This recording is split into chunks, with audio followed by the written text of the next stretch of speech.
Sa maraming pagkakataon, hindi lamang dito sa ating bansa, kundi sa maraming sulok ng daigdig, naniniwala ang karamihan na ang isipan at puso ng isang bata ang pinakadalisay sa lahat. Sa partikular na edad o sandali sa buhay ng isang bata, wala pang halo ng kasamaan, pagkasakim o anumang taliwas sa 10 utos na nakatala sa banal na kasulatan. Isang purong kalooban at may patpas na pagpapasya sa maraming bagay. Ganoon ilarawan madalas ang mga kabataan. Ika nga nila, malaya sa problema ng mundo at malayo sa korupsyong dala ng pagpaunlad nito. Sa araw nito, ating tunghayan ang isang kasaysayan ng batang tawagin na lang natin sa pangalang Ingo. Naganap ang kanyang kwento noong taong 1963 sa tahimik na probinsya na sakop ng Mindanao. Ating tunghayan ang kanyang kwento. Isang mapagpalang araw po sa inyo, kalakbay at kabaryo.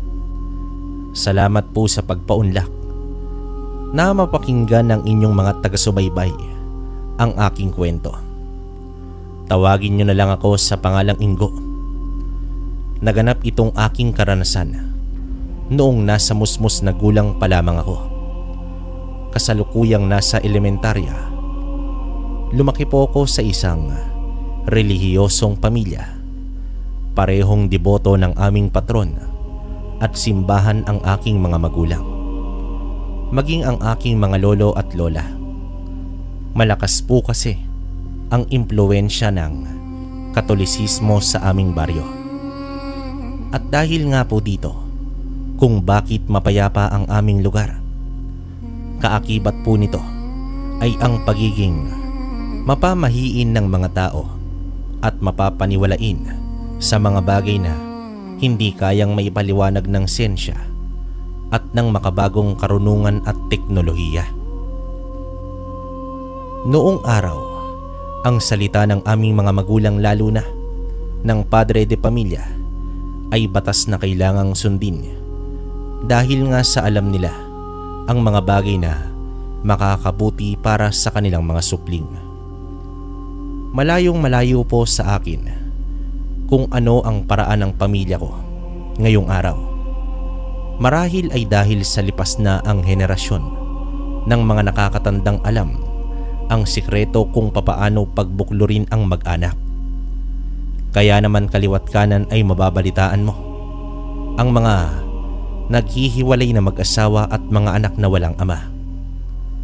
Hindi ko naman nilalahat, pero masakit po para sa isang katulad ko ang makita ang daang tinatahak ng makabagong henerasyon. Kagaya nga po ng sinabi ko, mas maraming parte ng aking kabataan ang nakatuon sa pag-aaral at pagiging isang responsableng anak, lalo pa at isa ako sa 3 lalaking anak nila nanay at tatay. Mas mabigat ang tungkulin ng mga kalalakihan noong araw sa pagdadala ng pangalan ng pamilya. Kaya naman kung sa disiplina ay masasabi kong sapat ang aking karanasan sa murang edad. Tanda ko pa noon, buwan ng Marso, tag-init at abala ang mga kabaryo namin para sa paparating na kaarawan ng isa sa pinakamayamang tao sa aming lugar. Isa naman ito sa mga hinahangaan ko dito sa taong ito. Sa kabila ng kanyang yaman at impluwensya sa tao, nananatili siyang mabait at mapagkumbaba. Tawagin na lang natin siya sa pangalang Mang Teban. Pilantropo at relihiyosong Ginoo. Mag-isa naman sa buhay at ayon sa mga kabaryo namin, lahat ng mga kamag-anak nito ay nasa Europa na nakatira. Kahit nga si Mang Teban ay kakikitaan ng pagkamistiso. Walang bahid ng pagka-Pilipino ang itsura, Pero sa pananalita at gawi, Pilipinong-Pilipino talaga. Sa nakalipas na 5 taong pananatili niya sa aming baryo, simula nang mabili niya ang malawak na lupain sa dulo ng aming lugar. Walang mintes ang pagdaraos niya ng kanyang kaarawan. Kasama kaming mga kalugar niya. Galante at talaga namang mapagbigay itong si Mang Teban sa lahat ng lumalapit dito. Ingo anak, naihanda mo na ba yung mga saging at kamote? Kailangang maihatid mo yan sa mansyon ni Mang Teban ngayong umaga. Inaasahan yan sa kusina niya bago magtanghali at alam mo, mamayang gabi na idaraos ang kaarawan niya. Ang eksaktong araw kung kailan siyang dumating dito sa ating baryo. Opo itay, nayanda ko ng lahat. Inihintay ko na lang si kuya na may kabit yung kariton dun kay Bulaw. Pagkatapos aalis na po ako papunta sa mansyon ni Mang Teban. Itay, pagkatapos ko po dun, maaari ba akong dumaan sa may sapa? Ipapastol ko lang saglit si Bulaw. At may usapan kasi kami nila Victor na maliligo kami sa may sapa mamayang 1:00. Doon na po ako kakain. Magbabaon daw si Victor eh. O sige, pero bago mag 4:00 in punto, kailangang naririto ka na sa bahay. Huwag mong kakalimutan na magtutungo kami sa mansyon at tutulong sa mga gawain doon. May iwan kayo dito ng mga kapatid mo at susundin mo ang mga ipinapagawa sa'yo ng kuya mo. Baka madaling araw na kami makauwi ng nanay mo at kuya mo. Bukod naman po sa pagiging magsasaka nila tatay sa sarili naming lupa, tumutulong ito sa mansyon sa tuwing may okasyon. Malaki kasi ang utang na loob namin kay Mang Teban noong maoperahan sa bato ang aking ama. Ito ang sumagot sa mga gastusin namin hanggang sa lumakas ang tatay ko at tuluyang gumaling ang kanyang sugat. Ayaw naman tumanggap ng kabayaran itong si Mang Teban. At sapat na umano ang pagiging mabuti naming pamilya sa kanya. Kaya naman sa pagtulong at pagbibigay ng mga prutas at gulay na lamang kami bumabawi. Hindi lang naman kami, marami pang kabaryo namin ang nasa parehong sitwasyon.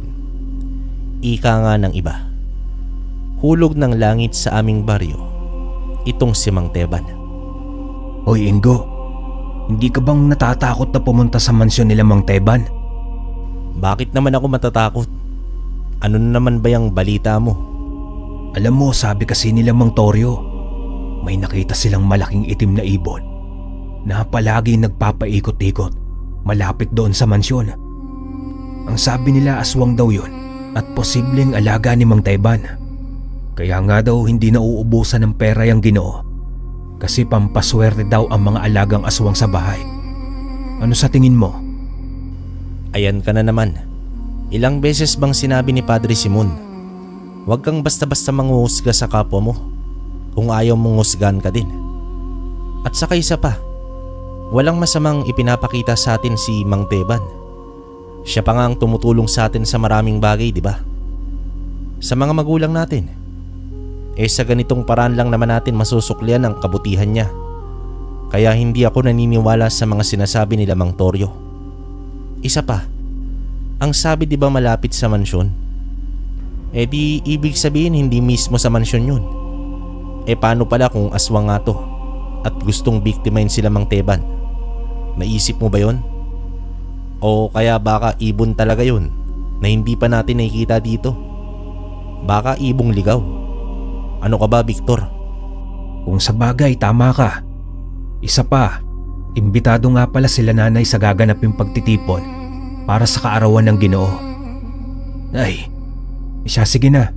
Ihatid na natin yung mga saging at kamote. Init na kasi ako kanina pa at nag-aantay na sa atin yung paliguan. Tignan mo to, oh. Nagluto si nanay ng tinola para sa atin. Alam mo, Victor, isa lang ang hindi ko pa maintindihan kung bakit bawal tayong mga bata na dumalo sa tuwing kaarawan ni Mang Teban. Parang ang sarap ng mga pagkain dun. Kahit nga itong sila tatay, Hindi nagkikwento sa tuwing uuwi sila galing dun. Kaya panay pag-iisip na lang kami nila ate kung anong klase ba ng mga putayang inihahanda sa kanila.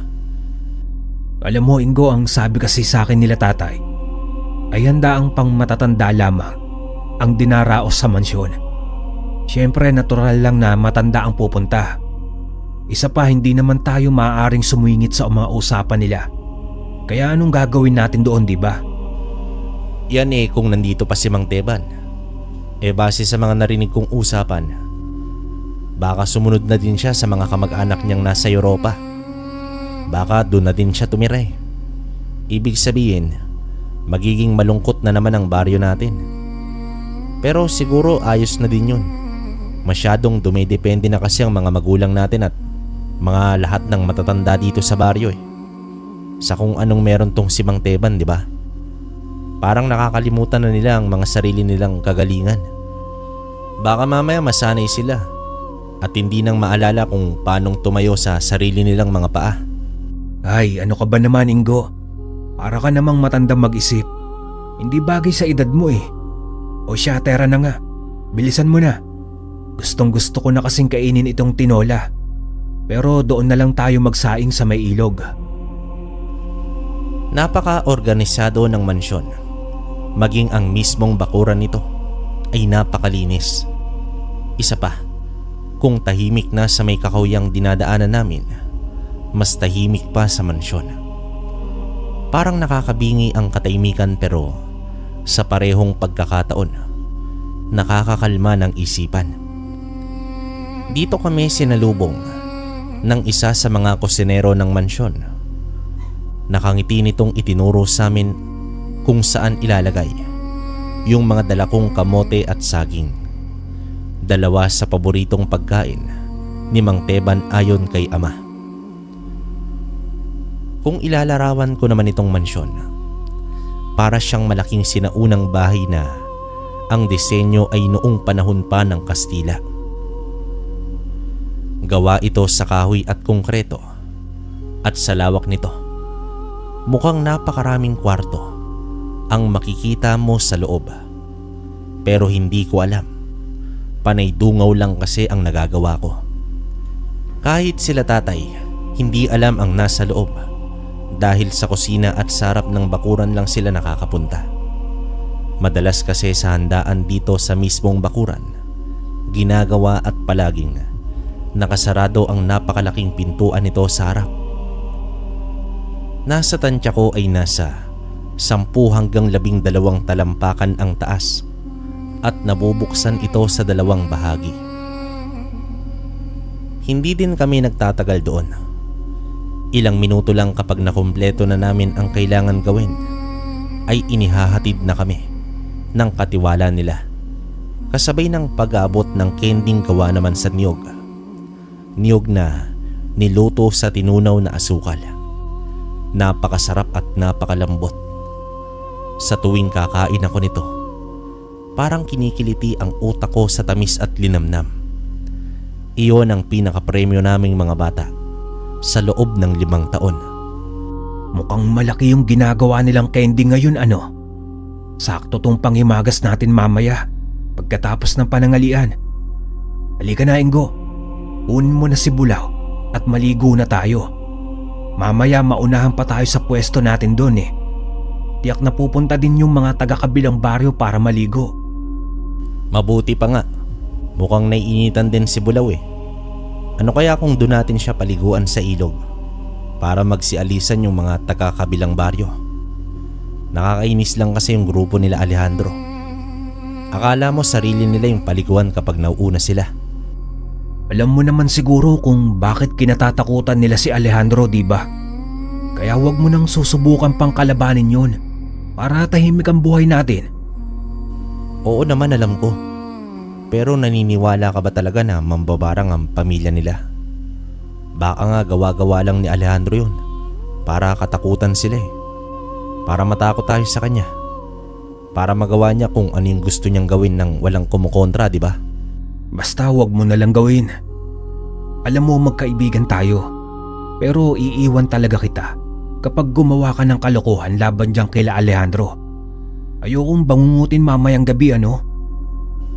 May distansya naman ang ilog mula sa aming baryo. Medyo nasa kailaliman nito ng gubat na malapit naman sa amin. At nasa 30 minuto din ang lalakarin. Madalas nga ay magtalo ang grupo ng mga kabataang mula sa baryo namin at ang mga kalalakihan mula naman sa kabilang baryo. Ang grupo nila Alejandro, ang lalaking sinasabing anak ng isang malakas na mambabarang. Sabi-sabi kasi ng mga matatanda sa aming lugar na minsan ang may namatay sa baryo nitong sila Alejandro dahil sa kanyang amang si Tata Berting. Kalat ang balitang ito noong araw. Di umano, isang kabaryo nilang lasinggero ang nambastos sa panganay na anak na babae nitong si Tata Berting. Matindi ang naging dulot na kalungkutan at takot ng pangyayari sa dalaga. Kaya naman nagpakamatay ito. Kalaunan, 3 araw lamang ang lumipas. Biglang nagsuka ng insekto itong lasinggero. Walang tigil at walang makapagpagaling sa kanya. Hanggang sa hindi na kinaya ng katawan at namatay ito. Bagamat walang matibay na patunay ang mga kabaryo nila Tata Berting, ngunit walang ibang tao ang inagrabyado nitong lasinggero, kundi ang anak lamang ni Tata Berting. Simula nga noon, naging hati ang mga taga-baryo. Merong mga galit sa pamilya nila Tata Berting dahil sa nangyari, ngunit may ilan naman na pinaniniwala ang nararapat lang ang nangyaring kamatayan sa lasinggerong umalipusta sa dalaga. Para sa kanila, katarungan lamang ang ibinigay ng matanda. Hindi ko alam kung tama at hindi ko ding alam kung totoo. At alam mo naman po tayo noong mga bata pa. Kapag napikon at nagalit ay talaga namang inilalabas natin, hindi tayo nagtitimpe at hindi nagpapanggap na maayos ang lahat, lalo na sa mga kalalakihan. Pinakamabilis na solusyon kapag nagagalit ay ang ibunton sa taong kinaiinisan natin, dahil yon ang nasa isipan ko kapag umulit tong si Alejandro na magyabang sa amin at paalisin kami sa paliguan. Talagang dadalhin ko si Bulaw sa ilog, sa mismong harap nila, para doon magbabad. Anong nangyari? Mukhang may iba. Bakit wala sila Alejandro? Nagsawa na ba sila sa paliguan? Pero ayos ito, Ingo. Solo natin ang ilog. Sino ba naman ang may ayaw ng ganito? Tahimik at saka walang abala. Pwede pa tayong mamingwit. Sa tingin mo, siguro napagod na sila sa pagpunta dito. 1 oras ba naman ang kailangan nilang lakarin para lang maligo? Alam mo, sa tingin ko lang, gusto lang talaga nun na asarin tayo at maghari-harian eh. Alam mo, hindi na ako magtataka kung pinalaya sila sa lugar nila. Baka kaya wala dito eh. Sino ba naman ang gusto na may pamilya ng mambabarang sa baryo, di ba? Kabaryo, hindi ko alam kung nangyari na ito sa iba. Pero sa amin, hindi ako maaaring magkamali at hindi iyon panaginip. Papaano po kasi? Bandang pasado 1:00 ng hapon, nang matapos kaming kumain ng tinolang pananghalian namin, bigla na lamang nagdilim ang paligid. Yung dilim na parabang takip silim na. Kahit sino naman po siguro sa ganoong sitwasyon ay matataranta. Lalo pa nang makarinig kami ng mga pagtangis sa kakawyan. Tila pinapahirapan o parang nasasaktan. Ang mas nakakapagtaka pa, tulog si Bulaw, yung alaga kong kalabaw. Napakahimbing ng tulog nito, na kahit hinihila ko yung tali para sana umuwi na, pero ayaw naman magising.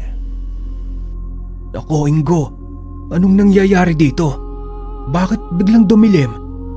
Napaglalaroan na yata tayo ng engkanto. Nako, bilisan mo. Baliktarin mo ang damit mo. Pwede ba, Victor? Kumalma ka lang. Walang magagawang maganda yung pagkamatarantahin mo. Baliktarin mo na lang ang damit mo, bilisan mo. Patuloy ang pagtangis na naririnig namin. Nakakabaliw at parang sumusuot sa ulo namin ang boses nito. Wala ding naging epekto ang pagbabaliktad namin ng damit namin. Dito ko na sinubukang magdasal ng taimtim. Kahit itong si Victor na hindi naman pala simba ay naroroong sumabay sa pagdarasal ko. Lagi ko kasing tinatandaan ang bilin nila tatay na ano pa man ang suliranin, kapag hindi na daw kaya ng tao, naririyang nag-aantay lamang ang may kapal na lumapit ka para humingi ng tulong. Iyon ang ginawa ko sa pagkakataong iyon. Taos-pusong paghingi ng tulong sa itaas. Ingo, wala naman nangyari eh. Walang epekto yung pagdarasal natin. Ano nang gagawin natin ngayon? Magtiwala ka lang. Ang mabuti pa, umpisa na nating maglakad. Kumuha ka ng mga daon ng niyog. Kailangan natin ng ilawan eh. Pero teka, nasan na yung kalabaw mo? Wala na si Bulaw. Saka na natin intindihin si Bulaw. Kumuha ka na ng mga tuyong daon ng niyog. Bilisan mo na. Ano man tong nangyayari, siguradong hindi natin to matatakasan kung tutunganga na lang tayo dito. Dun ka, dito ko.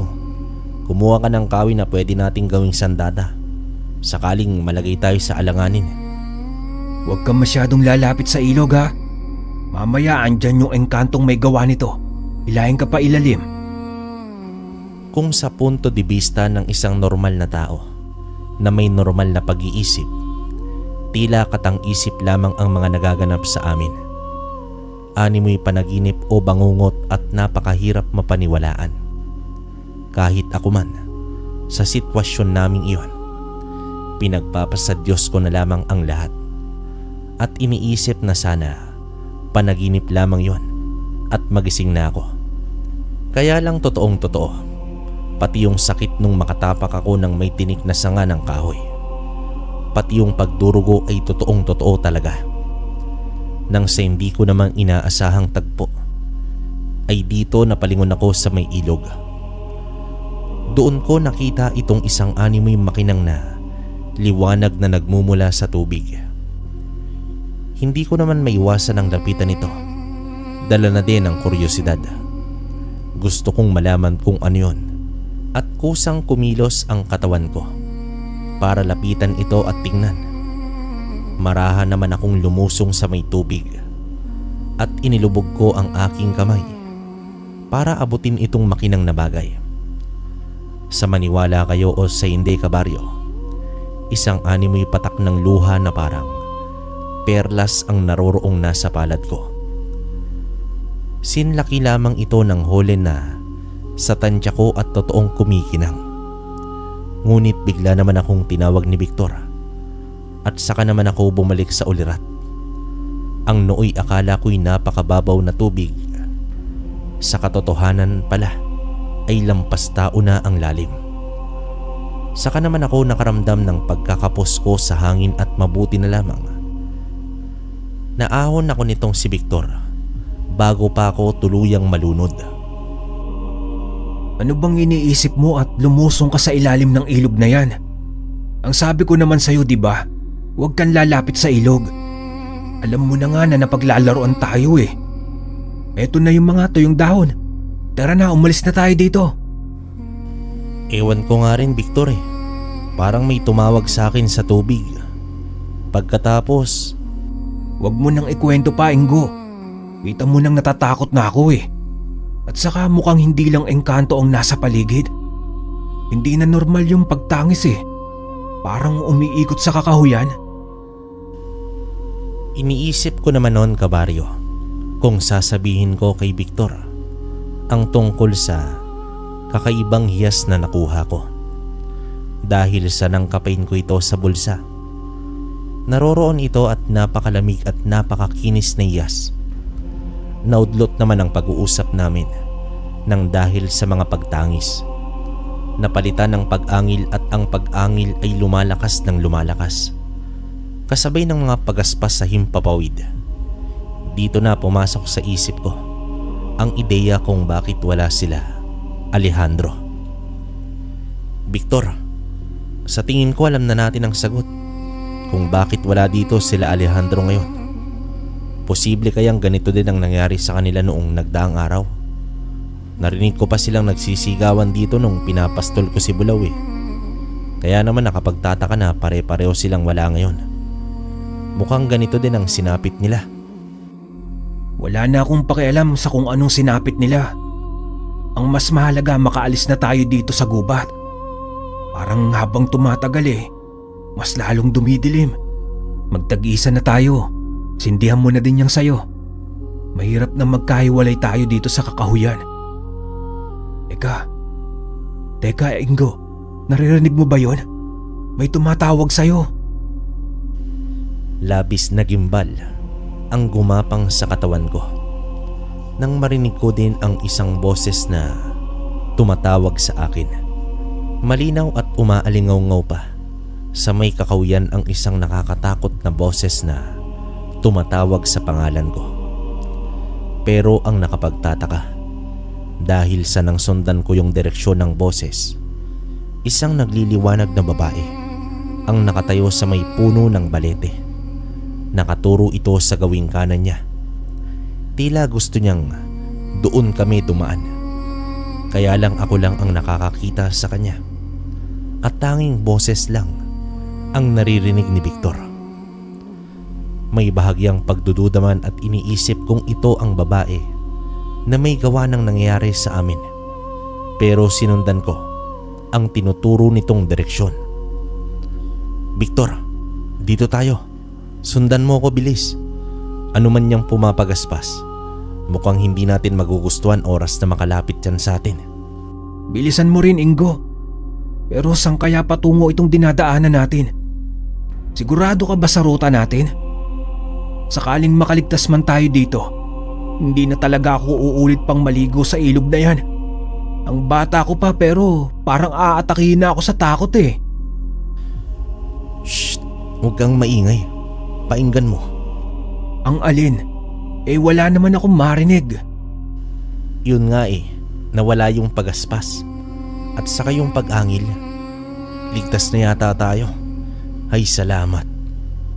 Teka lang, Ingo. Ano ba yung nasa harapan mo? Aswang? Aswang yan, Ingo. Hindi ko naman alam kung paanong tutugon sa mga sinabi ni Victor. Tila nanigas yung pangako at napako naman ako sa kinatatayuan ko. Paano kasi? Sa harap ko, nang itapat ko doon itong ilawan, nagawa naman sa tuyong dahon ng nyog. Naroroong nakatayo ang isang nakakahilakbot at nakapanlulumong itsura ng isang aswang. Dilat na dilat ang mapupulang mata at naglalangis ang itim nitong balat. At animoy dinilaan ng sawa ang mahaba nitong buhok dahil basang-basa ito. Nakakatakot at buong pag-aakala ko ay katapusan ko na. Ilang di pa lang kasi ang layo nito mula sa akin. Uy, anong tinatayo-tayo mo dyan? Lumayo ka sa aswang na yan, bilisan mo. Uy, aswang, etong sayo. Wag na wag kang lalapit sa amin. Sariwang karne.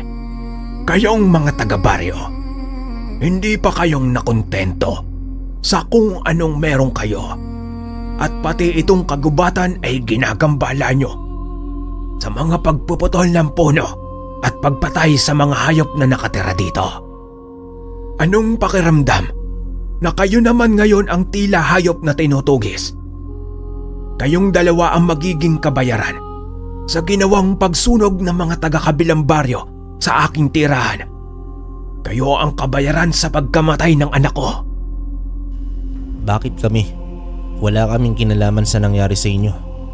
At saka hindi pa naman kami mga taga-kabilang baryo. Taga rito kami. Sabihin mo yan sa namatay kong anak. Nagkakasya na lamang kami sa mga hayop sa kagubatan at sa kung anong ibinibigay sa amin ng kalikasan. Pero anong ginawa nyo? Ginambala nyo kami at itinuring na basura lang. Kung makaasta kayong mga tao, akala nyo sa inyo na ang buong mundo. Pwes, ang ulo nyong dalawa ang magsisilbing babala sa inyong mga kauri na hindi lamang kayo ang marunong pumatay. Ingo, hindi ko na kaya. Ayaw nang sumunod ng mga tuhod ko. Hindi ako makakilos. Hindi mo na ba nararamdaman ang mga paa mo? Normal lang yan.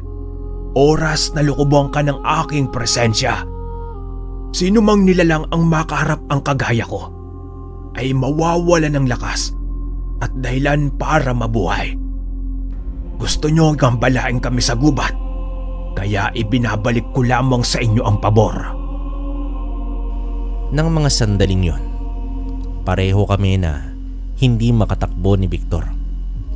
Parehong hindi alam ang gagawin at naroroong nakapako ang paningin sa aswang na nasa harap namin. Hindi ko maiwasang isipin kung sino ba ang may gawa ng pagkamatay ng kanyang anak. Posible kayang sila Alejandro? Yun ba ang dahilan kung bakit wala sila sa ilog ng araw na yon?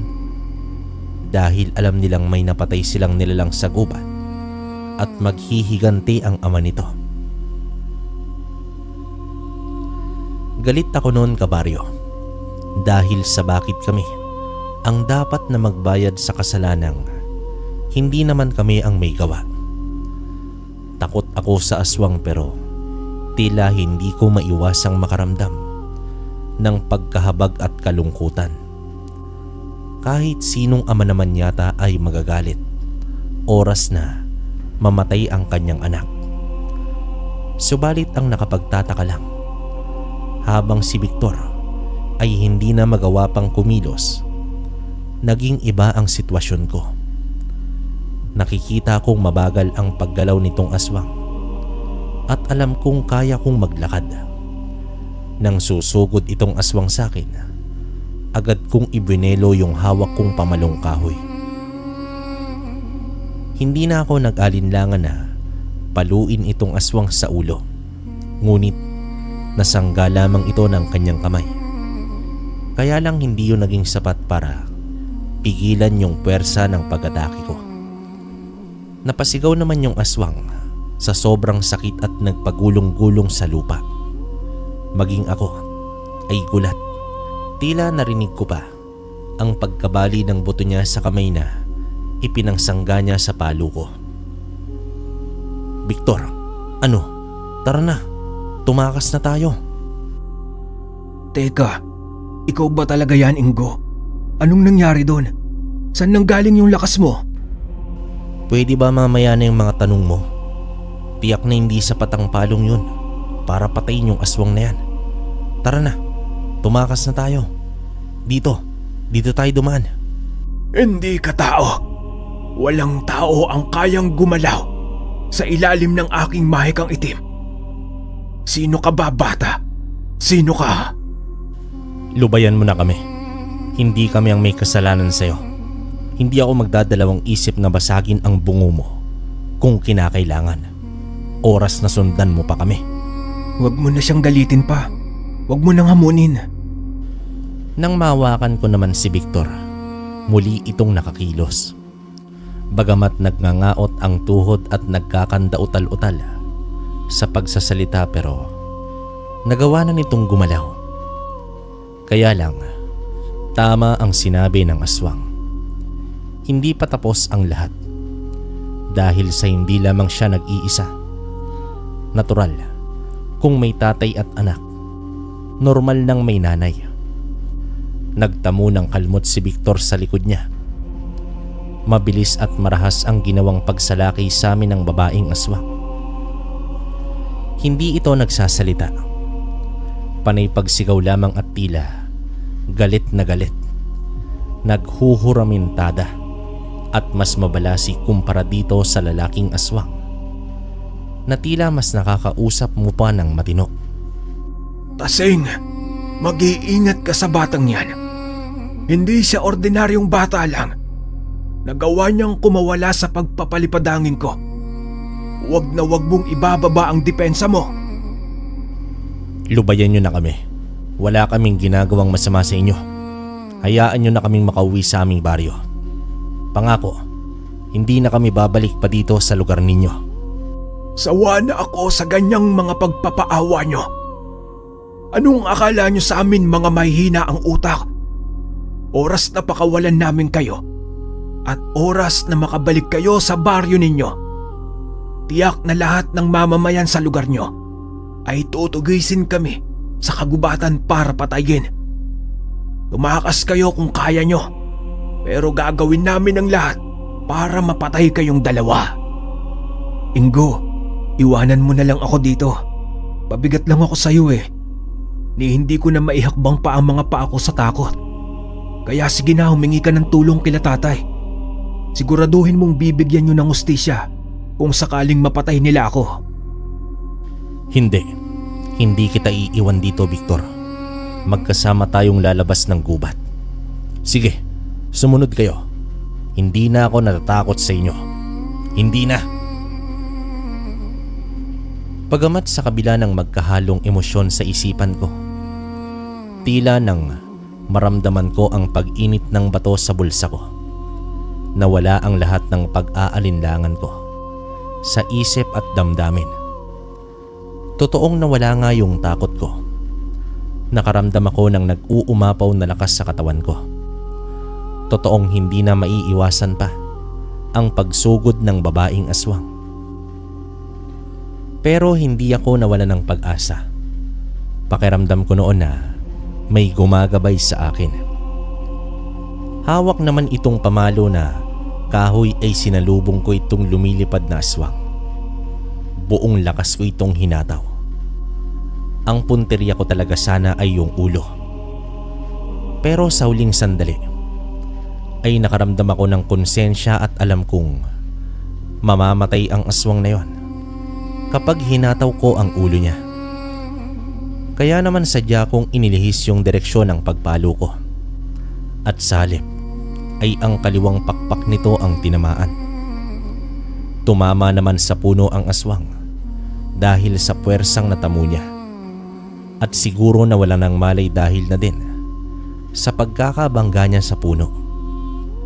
Ginamit namin itong pagkakataon para naman makatakas at makalayo sa kanilang dalawa. Habang nagsusumigaw itong lalaking aswang, galit ito at nagwawala na. Marahil akala niya ay patay na din itong babaeng aswang. Kaya kahit nabali na ang isa sa mga kamay niya, tumayo ito at tumakbong papasugod sa amin ni Victor. Si Victor talaga ang puntirya niya at kahit sinubukan kong humarang, nakalusot ito sa akin at sinakmal sa balikat ang kaibigan ko.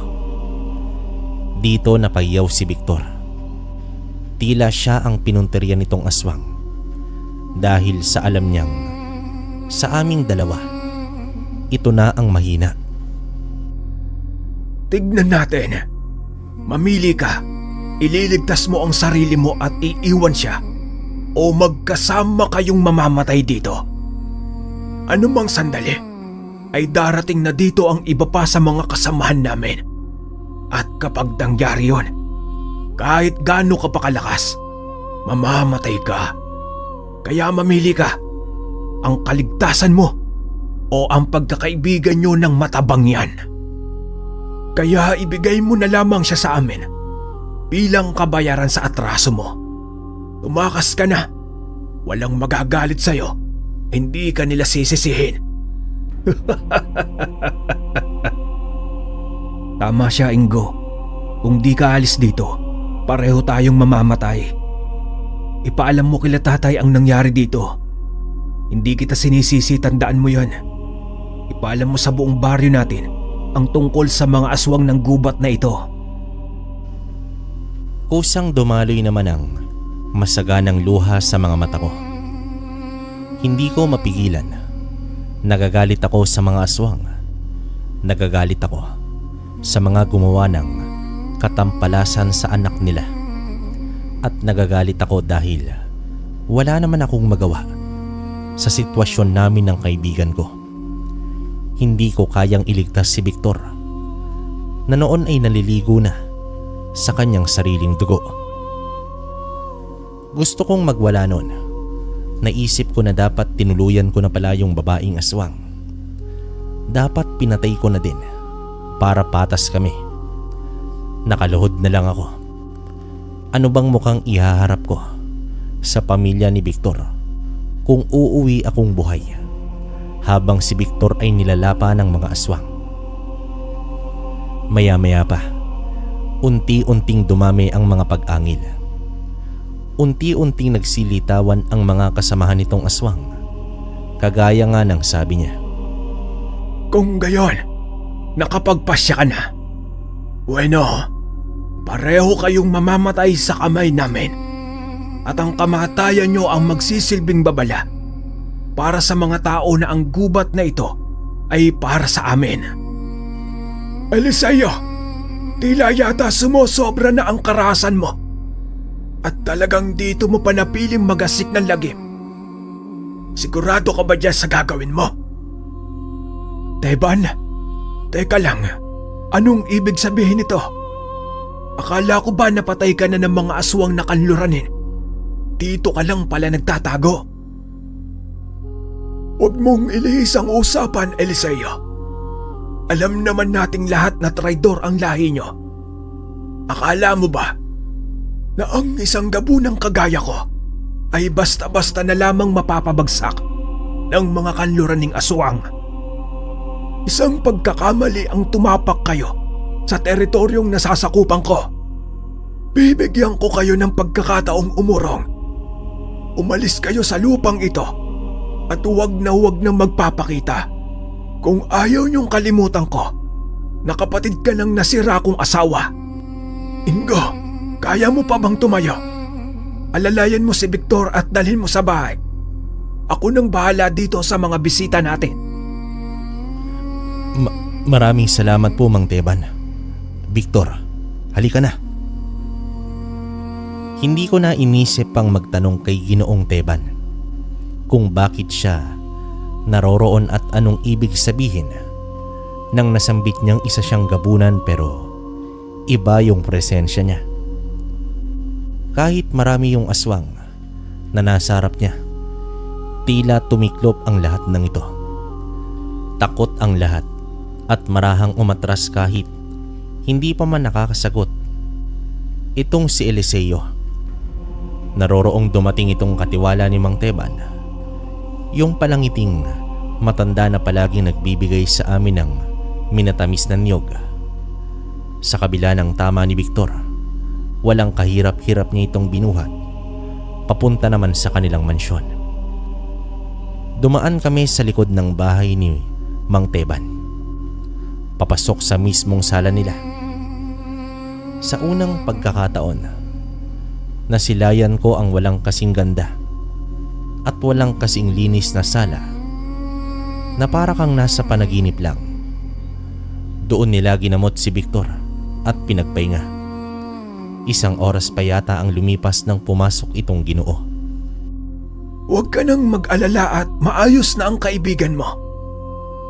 Pinahanga mo ako, Ingo. Nagawa mong lumaban sa mga haragang aswang na yon. Pasensya ka na at nahuli kami ng dating. Pero wala na si Eliseo. Nilisan na nila ang bayang ito. Maraming salamat po, Mang Teban. Makakaasa kayo. Babaunin ko sa pagtanda kong sikreto ninyo. Wala namang natatandaan si Victor sa mga nangyari. Kung ano mang ginawa sa kanya sa mansyon, marahil iyon ang dahilan ng kanyang pagkalimot. Kaya naman ay kwento ko na sinalakay na lang kami ng ligaw na baboy ramo. Kaya naman nagkaganon si Victor. Ayon naman kay Mang Teban, ang dahilan kung bakit nanatili kaming buhay ay ang iyas na ipinagkaloob sa akin ng kalikasan, ang mutya ng luha ng ilog. Isang pansamantalang mutya na lumalabas lamang sa oras ng pangangailangan. Naunawaan ko ito dahil sa bigla na lamang itong naglaho sa bulsa ko nang makarating kami sa baryo. Hindi ko alam kung bakit sa akin ito nagpakita. Pero meron talaga yatang mga bagay sa mundo ang mananatiling misteryo na lamang. Nalaman ko din na hindi naman pala lahat ng aswang ay masama at puro paglapa ng tao lang ang ginagawa. Dahil merong kagaya ni Mang Teban na pinananatili ang kaayusan at katahimikan. Tungkol naman sa biglang pagdilim, ito dahil ay sa maaring nakatulog umano kami sa gubat at totoong ginabi kami ng magkamalay. Si Bulaw naman ay ligtas. Ayon sa mga kapatid ko, mag-isa itong umuwi sa bahay namin ng gabing yon bago naman kami dumating. Wala na kaming naging balita pa kay Alejandro o sa grupo nito. Hindi na din kasi namin ito nakita pa at hindi na kami bumalik sa ilog. At kagaya nga ng pangako ko, wala akong pinagkwentuhan ng tungkol sa sikreto ni Mang Teban hanggang sa pagtanda ko. At ngayon wala na din naman sa lugar itong si Mang Teban na bigla na lamang naglaho nang walang pasabi. Siguro naman hindi na siya magagalit pa kung ngayon ay ibabahagi ko ang aking kwento. Kabaryo at kalakbay, hanggang dito na lang ang kwento ko. Lubos na gumagalang, Ingo. Okay, ang ganda ng kwento natin, wala masabi. Parang ano lang, no, nanonood lang tayo ng movie, di ba? Doon lang talaga umikot, no. Nakaka-ano lang dito, nakakagulat lang na isa palang gabunan tong si Mang Teban. Pero malakas ang kutob ko, puting gabunan to, no. Tapos bago ko lang din narinig yung aswang na kanluranin. No, hindi ko matukoy kung anong specific term, basta yun yung sabi, aswang na kanluranin. Yan, sana nga tama na, hanga naman ako, hindi naman sana.